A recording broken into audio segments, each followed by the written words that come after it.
My name is Emma. I'm 34. At 2:47 p.m. on a Tuesday in March, my husband stood in our kitchen, the one I'd scrubbed for 8 years, and told me I was too useless to deserve a roof over my head. You contributed nothing, Emma. Nothing. Daniel's voice was sharp enough to cut. He was holding a stack of papers, estate documents with my father's signature still wet in my memory. Your sister got 3 luxury apartments in the Marina District, beautiful properties, income-generating assets. And you? He laughed, actually laughed. You got a broken-down motel on a highway nobody uses. Your dad basically gave you garbage. I was standing by the sink. My hands were still damp from washing breakfast dishes. Our 2 sons, Marcus and Jamie, were at school, 3rd grade and kindergarten. The motel has been in our family for 42 years, I know, and it's been dying for 42 years. Daniel threw the papers on the counter. I checked. The property assessment came back at $180,000. Your sister's apartments? Combined value of $2.4 million. But sure, tell me again how your father loved you equally. My sister Olivia was sitting at my kitchen table. She'd driven over the moment the will reading ended yesterday. She wasn't here to comfort me. She was here to witness this. Danny's right, Em. She examined her nails, fresh manicure, salmon pink. Dad clearly knew who could handle real assets. The Sunset Highway Motel. She said the name like it tasted bad. That place is an eyesore. 12 rooms, half of them with water damage.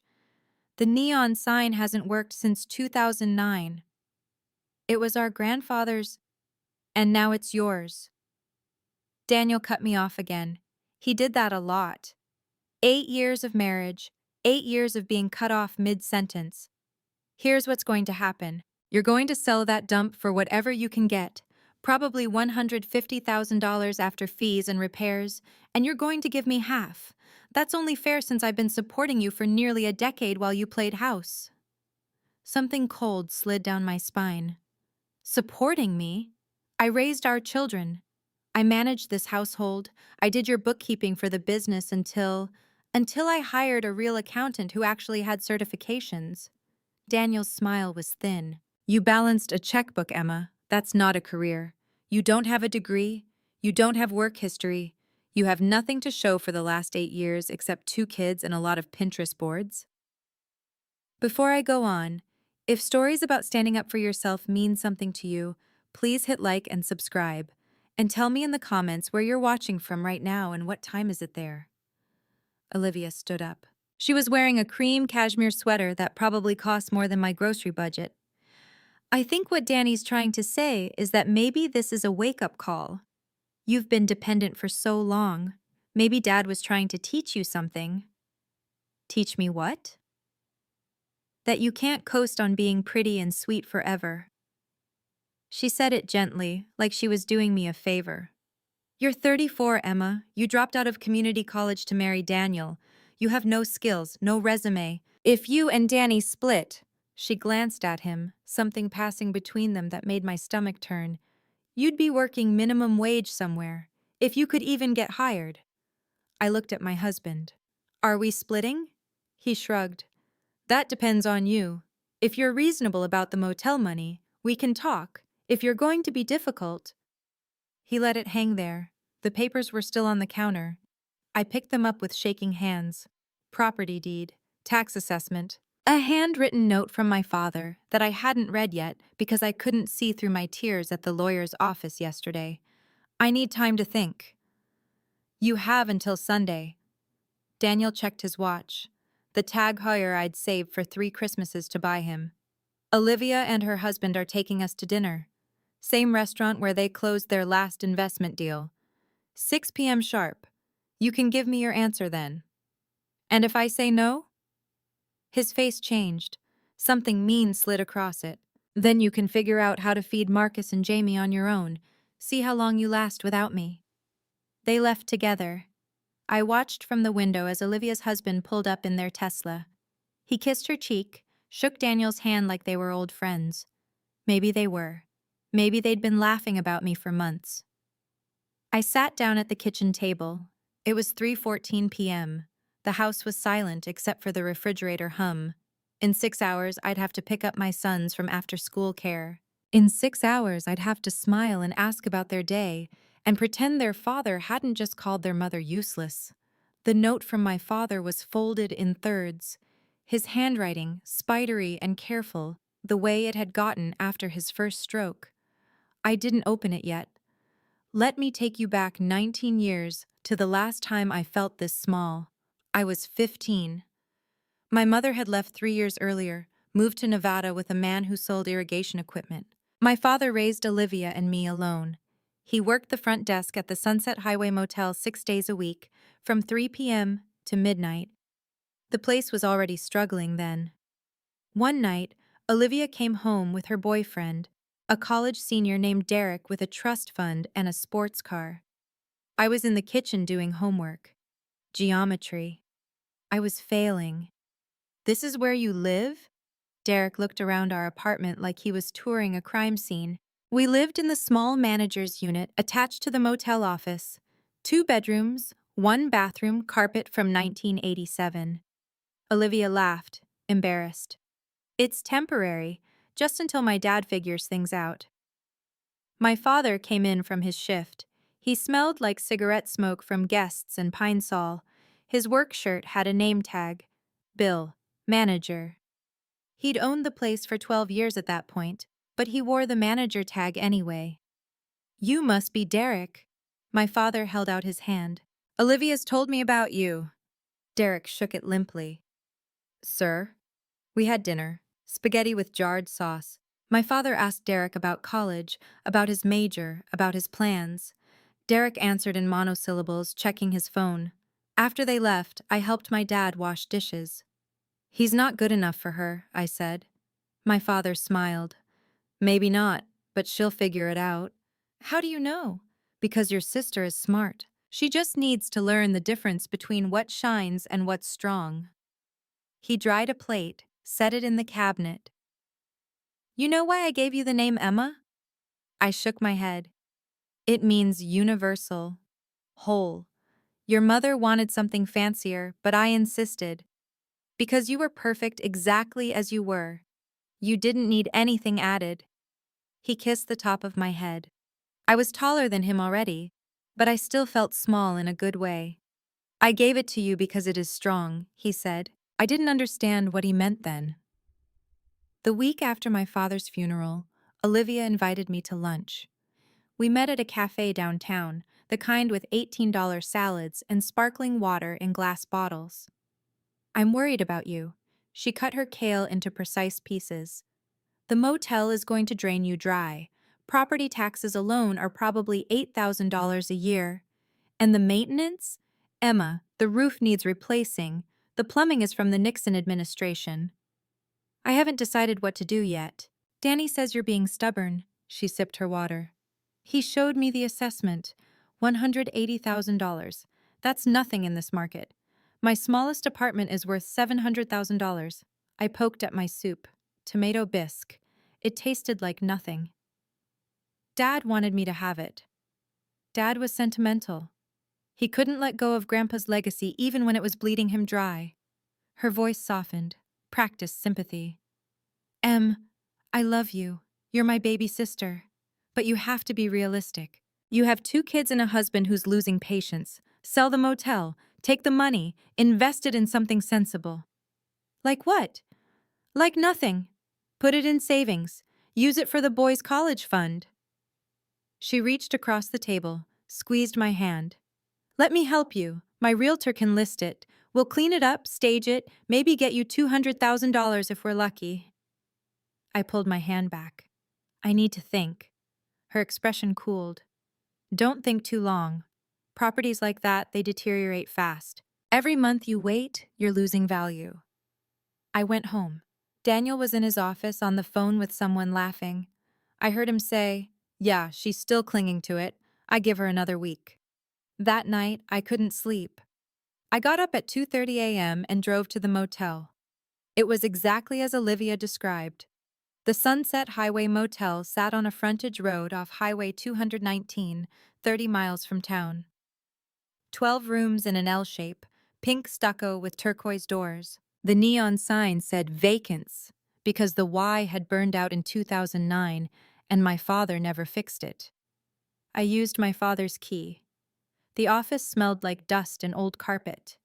There was a desk, a filing cabinet, a bulletin board with postcards from guests who'd stayed in the 80s and 90s. Thanks for the hospitality. Best sleep we ever had. See you next year. No one had stayed here in 18 months. My father had closed it after his second stroke. Too hard to manage alone. I sat in his desk chair, vinyl cracked. I spun slowly, looking around. What had he seen in this place? What had made him hold on for 42 years when he could have sold it, retired, lived somewhere nice? The filing cabinet was locked. I found the key in the desk drawer, third one down, right side. Same place he'd kept it since I was a kid. Inside, tax records, repair receipts, insurance documents. And at the very back, in a manila folder labeled, Emma, open when you're ready. A handwritten note clipped to a sealed envelope. My hands were shaking so hard I almost dropped it. The note said, "You'll know when it's time. Wait until they show you who they are. Then show them what I left you. Dad." I opened the sealed envelope. Inside was a letter, 3 pages on yellow legal paper, and a smaller envelope marked City Planning Office, do not open until meeting. I read my father's letter twice, then 3 times. Then I sat in that cracked vinyl chair and cried until my throat was raw. At 4:47 a.m., I drove home. Daniel was still asleep. I slipped into bed beside him, careful not to wake him, and stared at the ceiling until my alarm went off. Over the next 4 days, I did exactly what I'd done for 8 years. I made breakfast, I packed lunches, I drove the boys to school, I cleaned the house, I smiled when Daniel came home. I pretended everything was normal. On Friday, Olivia called. "Just confirming Sunday, 6 p.m. at Marcello's. It's the restaurant where we celebrated closing the Marina District portfolio. Very nice. Dress appropriately." A pause. "Have you thought about what Danny asked?" "I have. And?" "I'll tell you both on Sunday." She laughed, pleased. "Good girl. You're making the smart choice." I hung up. Saturday, I did something I'd never done in 8 years of marriage. I hired a babysitter and told Daniel I was going to the salon. Instead, I drove to the city planning office downtown. It was closed, but there was an emergency number for weekend inquiries. I called it. A woman answered. "Planning department, this is Rachel Chen." "Hi, my name is Emma Hartwell. My father, William Hartwell, passed away 2 weeks ago. He left me a property on Highway 219, and there's an envelope he asked me to open with someone from your office present." Silence. Then, "The Sunset Highway Motel?" "Yes." "Can you come in Monday morning, 9 a.m.? "I can't. I have something Sunday evening that can't wait. Is there any way—" "Hold on." I heard papers rustling. Then she came back. "I can meet you Sunday at 1 p.m., not at the office, at the property. Can you be there?" "Yes." "Good. Bring the envelope. Don't open it." Another pause. "Your father was a patient man, Mrs. Hartwell. He waited a long time for this, Sunday at 1 p.m. Yeah, and I met Rachel Chen at the motel. She was young, maybe 30, with short black hair and a city planning department windbreaker. She shook my hand firmly. Your father came to see me 8 years ago, right after the Highway Commission announced the expansion project." "What expansion project?" She smiled. "The one that's going to run right past your property.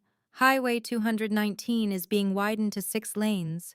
New exit ramps, commercial development, the works. The announcement was in the commission minutes, public record, but nobody pays attention to those." She gestured at the land around us. "Empty fields, scrub brush, nothing. In 18 months, this is going to be prime commercial real estate, gas stations, hotels, restaurants, everything." My mouth was dry. "What's the land worth?" "Your father owned 3 acres, correct? Motel plus the empty lot behind it?" "Yes." "Conservative estimate? $2.8 million. If you wait for the right buyer, maybe $3.5 million. She handed me the envelope my father had left. "He wanted you to know the truth. He wanted you to wait until people showed you who they really were. Inside the envelope, a copy of the Highway Commission's approval letter, dated 8 years ago, zoning change documents, architectural surveys, and a handwritten note. Dear Emma, if you're reading this, then I'm gone, and Daniel is already doing what I knew he would do. I'm sorry I couldn't stop this while I was alive. I tried to warn you, but you loved him. You can't stop someone from loving a mistake. You can only prepare them for when the mistake shows its face. Do you remember when you were 15 and Derek came to dinner? I told you Olivia needed to learn the difference between what shines and what's strong. I hoped she would. She didn't. She married a man just like Derek, and you married a man who never saw your value. The Sunset Highway Motel is not beautiful. It never was, but it is strong. The land is strong. I gave it to you because you are strong, even when you don't feel like it. The highway expansion was approved 8 years ago. I attended every city planning meeting. I read every environmental report.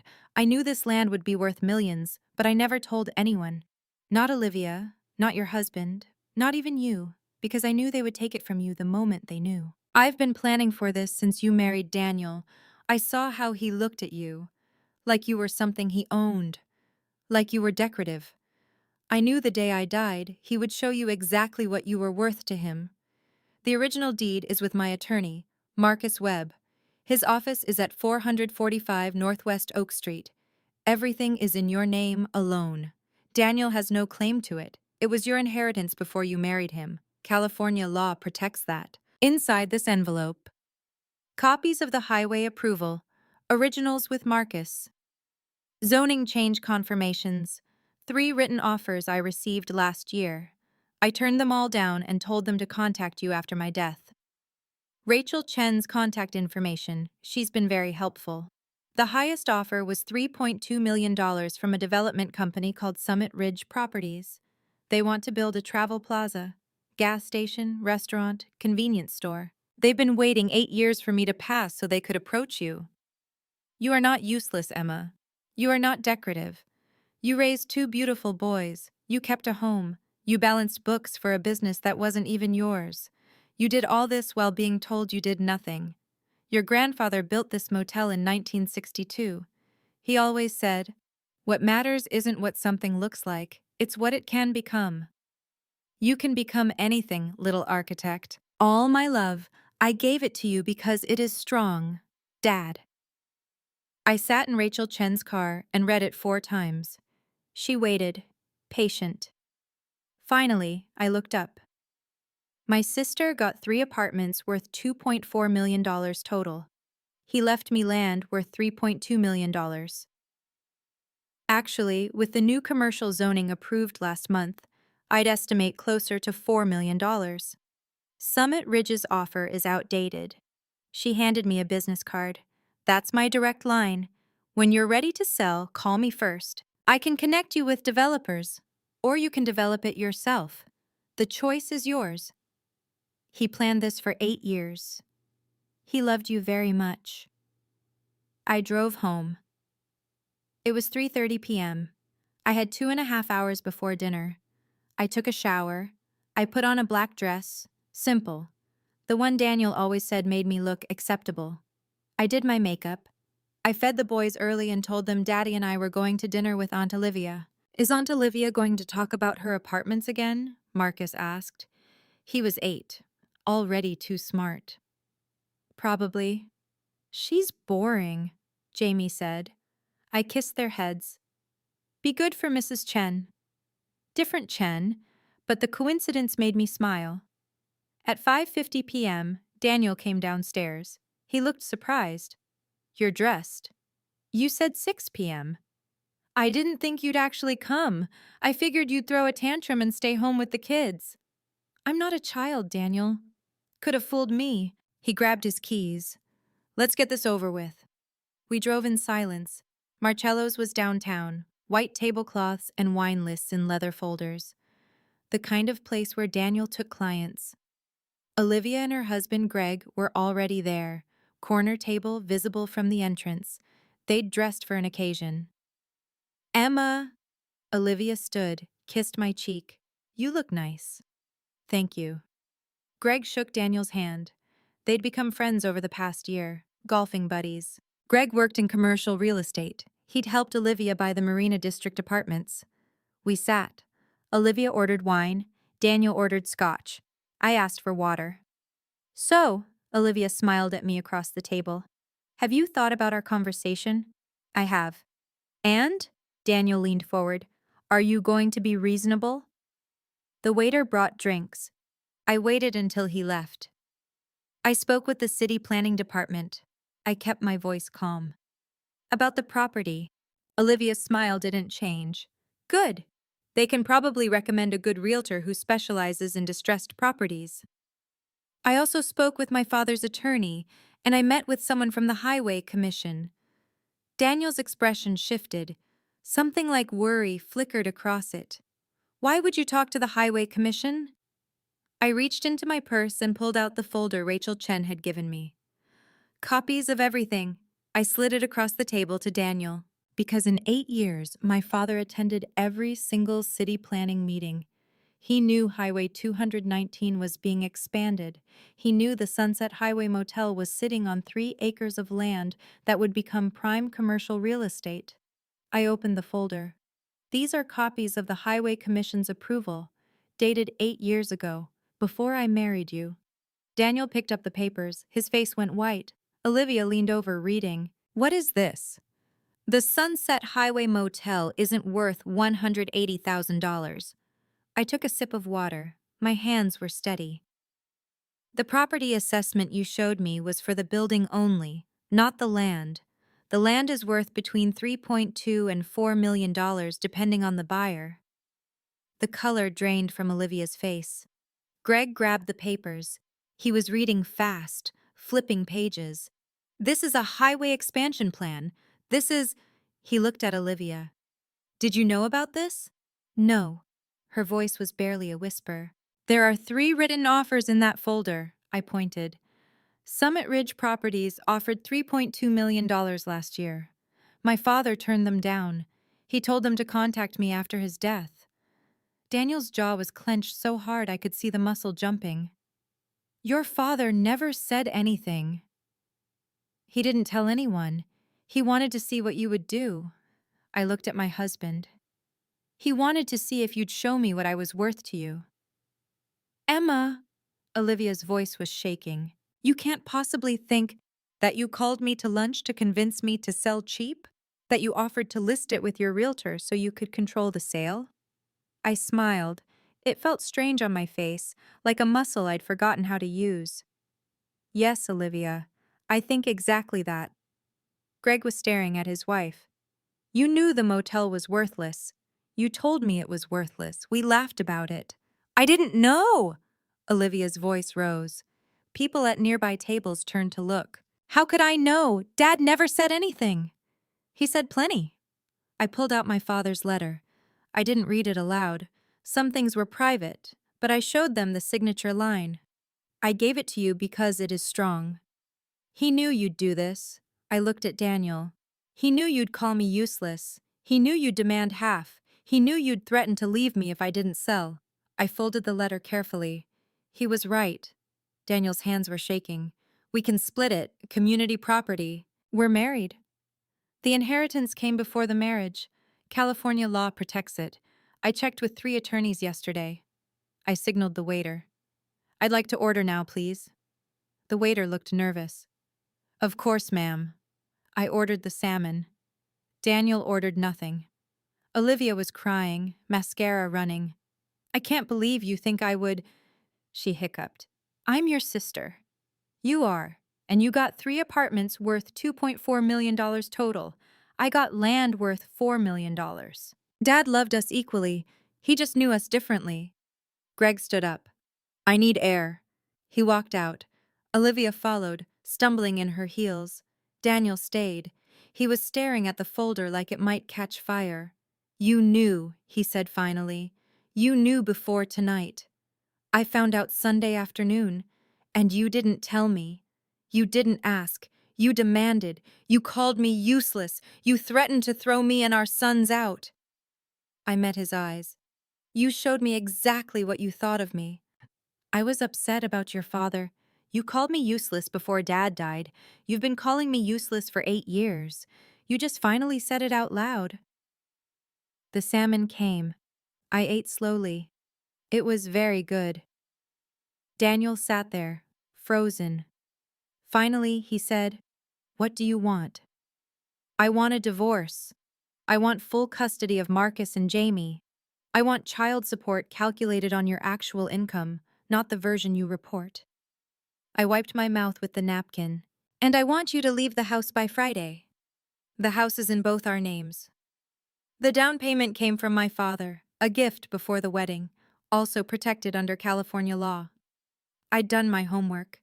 "You can take your clothes and your golf clubs, everything else stays." He stared at me like he'd never seen me before. Maybe he hadn't. I left 3 20s on the table for the salmon and walked out. The divorce took 4 months. Daniel fought, but his lawyer was expensive, and my attorney, Marcus Webb, my father's executor, worked on contingency. He believed in the case. Olivia tried to reconcile 2 weeks after the dinner. She showed up at the house with flowers and apologies. I let her talk.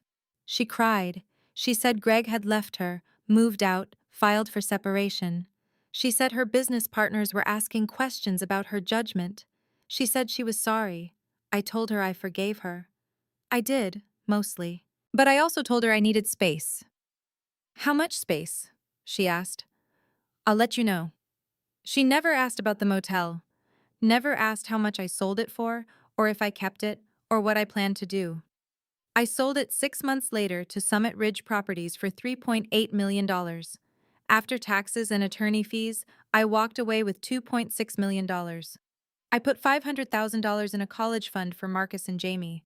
I bought a 3-bedroom house near their school, paid cash. I invested the rest conservatively, bonds and index funds. And then I did something I hadn't done since I was 19. I enrolled in community college, business administration, accounting. I wanted to learn the things Daniel said I couldn't do. I wanted to prove to myself that I could.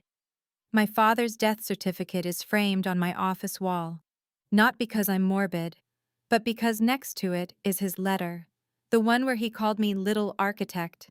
I'm 35 now. Marcus is 9. Jamie is 7. We eat dinner together every night. We talk about their day. I help with homework. Sometimes they ask about their dad. He sees them every other weekend when he remembers. I don't date. I don't need to. I'm building something. Last week, I drove past the old motel. It's gone now. In its place, a travel plaza, gas station, restaurant, convenience store. Exactly what Rachel Chen said would happen. The sign says Summit Ridge Travel Center. It's beautiful. Glass and steel and light. I didn't feel sad. I felt proud. My grandfather built something in 1962. My father protected it for 42 years. I turned it into a future for my sons. That's not useless. That's legacy.